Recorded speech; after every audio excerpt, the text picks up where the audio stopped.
নমস্কাৰ ষ্টুডিঅ'ত মই বুদ্ধ আজি সমগ্ৰ অসমে ধিক্কাৰ দিব কংগ্ৰেছক অসমৰ প্ৰত্যেকজন নাগৰিকে গৰিহণা দিব কংগ্ৰেছক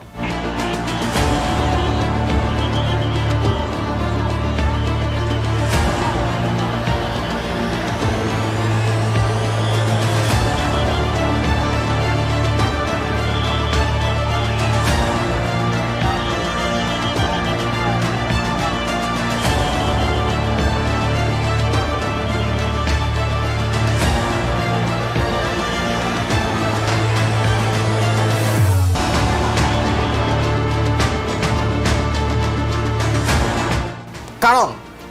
যি সময়ত অসমৰ জনসাধাৰণৰ সেৱাত ব্ৰতী হ'ব লাগিছিল কংগ্ৰেছ সেই সময়ত ৰাহুল গান্ধীক উদ্ধাৰৰ বাবে প্ৰতিবাদ আজি অসমৰ বিভিন্ন অঞ্চলত বানপানী গুৱাহাটী মহানগৰীৰ বিভিন্ন অঞ্চল এতিয়া পানীৰ তলত বানপানীত আবদ্ধ হৈ আছে হাজাৰ হাজাৰ গুৱাহাটী মহানগৰীৰ লোক কোনেও কলৈকো যাব নোৱাৰা এক পৰিস্থিতিৰ সৃষ্টি হৈছে বানপানীৰ বাবে চৰকাৰী বেচৰকাৰী শিক্ষানুষ্ঠানসমূহ বন্ধ দিয়া হৈছে আৰু সেই সময়ত অসম কংগ্ৰেছে ৰাহুল গান্ধীক উদ্ধাৰৰ বাবে গুৱাহাটী মহানগৰীত প্ৰতিবাদ সাব্যস্ত কৰা দেখা গৈছে আচলতে এয়া অসমৰ বাবে দুৰ্ভাগ্যজনক ঘটনা কাৰণ বানপানী পীড়িত লোকসকলক সহায়ৰ পৰিৱৰ্তে এনেদৰে ৰাহুল গান্ধীক উদ্ধাৰৰ বাবে কৰা আন্দোলনক অন্তত অসমবাসীয়ে কেতিয়াও সমৰ্থন নকৰে কাৰণ এই আন্দোলন কৰাৰ সময় নহয় এয়া এই সময়ত বানপানী পীড়িত লোকসকলক সহায় কৰাৰ সময় এই প্ৰতিবাদৰ বাবে অসম আৰক্ষীৰ বিষয়ে আঘাতপ্ৰাপ্ত হ'বলগীয়া হৈছে আৰু এয়া সঁচাকৈ নিন্দাজনক ঘটনা নেশ্যনেল হেৰাল্ড গোচৰত মানি লণ্ডাৰিং অভিযোগৰ ওপৰত দুদিন ধৰি নিৰন্তৰ প্ৰশ্ন কৰাৰ পিছত প্ৰবৰ্তন সঞ্চালকালয়ে বুধবাৰে কংগ্ৰেছ নেতা ৰাহুল গান্ধীক সোধপোছৰ বাবে মাতি পঠিয়াইছে আজি তেওঁক ইউডিয়ে 5 ঘণ্টাতকৈ অধিক সময় ধৰি প্ৰশ্ন কৰিছিল কংগ্ৰেছ নেতা ৰাহুল গান্ধীক সোমবাৰে ইডিয়ে প্ৰায় 10 ঘণ্টা ধৰি সোধপোছ কৰি আছিল আজি তেওঁক ইডিয়ে 5 ঘণ্টাতকৈও অধিক সময় ধৰি প্ৰশ্ন কৰিছিল কংগ্ৰেছ নেতা ৰাহুল গান্ধীক সোমবাৰে ইডিয়ে প্ৰায় 10 ঘণ্টা ধৰি সোধপোছ কৰিছিল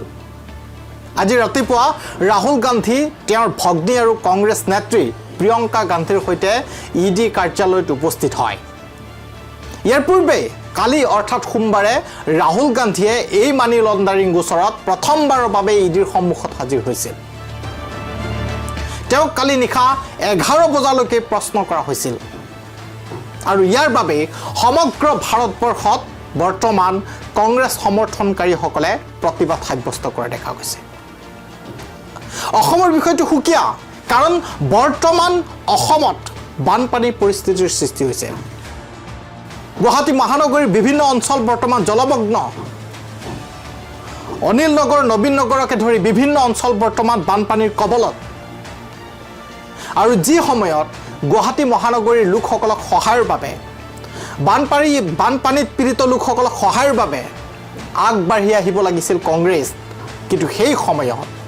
দুৰ্ভাগ্যজনকভাৱে কংগ্ৰেছে ৰাহুল গান্ধীক উদ্ধাৰৰ বাবে আচলতে ৰাজপথত আন্দোলন আৰম্ভ কৰিছে এয়া অসম কংগ্ৰেছৰ কাণ্ড যি সময়ত সমগ্ৰ অসমবাসীয়ে বানপানীৰ বাবে ককবকাই আছে গুৱাহাটী মহানগৰীৰ পথে পথে আচলতে ভূৰ চলিছে নাও চলিছে গুৱাহাটীত হাজাৰ হাজাৰ লোক মহানগৰীত আবদ্ধ হৈ আছে বানপানীত আৰু সেই সময়ত ৰাজীৱ ভৱনত কংগ্ৰেছৰ উত্তাল প্ৰতিবাদ এয়া আচলতে অসমবাসীৰ বাবে সঁচাকৈ দুৰ্ভাগ্যজনক এই সময় হ'ব লাগিছিল তেওঁলোকে জনসাধাৰণৰ মাজত এই সময়ত তেওঁলোকে জনসাধাৰণৰ সেৱাৰ কামত ব্ৰতী হ'ব লাগিছিল কিন্তু তেওঁলোক বৰ্তমান ৰাহুল গান্ধীক উদ্ধাৰৰ বাবে ৰাজপথত আন্দোলন কৰা পৰিলক্ষিত হৈছে আৰু আন্দোলন এনেকুৱা এক আন্দোলন উশৃংখল আন্দোলন য'ত নেকি আৰক্ষী বিষয়েও আঘাতপ্ৰাপ্ত হৈছে সৌসিদিনা বটদ্ৰুৱাত আৰক্ষীৰ চাৱনী অৰ্থাৎ আৰক্ষী থানা এছাম দুৰ্বৃত্তই জ্বলাই শেষ কৰি দিল আৰক্ষীকো আক্ৰমণ কৰা পৰিলক্ষিত হৈছিল আৰক্ষীক আক্ৰমণ কৰিছিল আৰু তেনেদৰে আজিও আৰক্ষী অপদস্থ হৈছে আৰক্ষী গুৰুত্বভাৱে আঘাতপ্ৰাপ্ত হৈছে এয়া অসমবাসীৰ বাবে সঁচাকৈ দুৰ্ভাগ্যজনক ঘটনা আৰু এই মুহূৰ্তত মই ষ্টুডিঅ'ৰ পৰা বিদায় লৈছোঁ নমস্কাৰ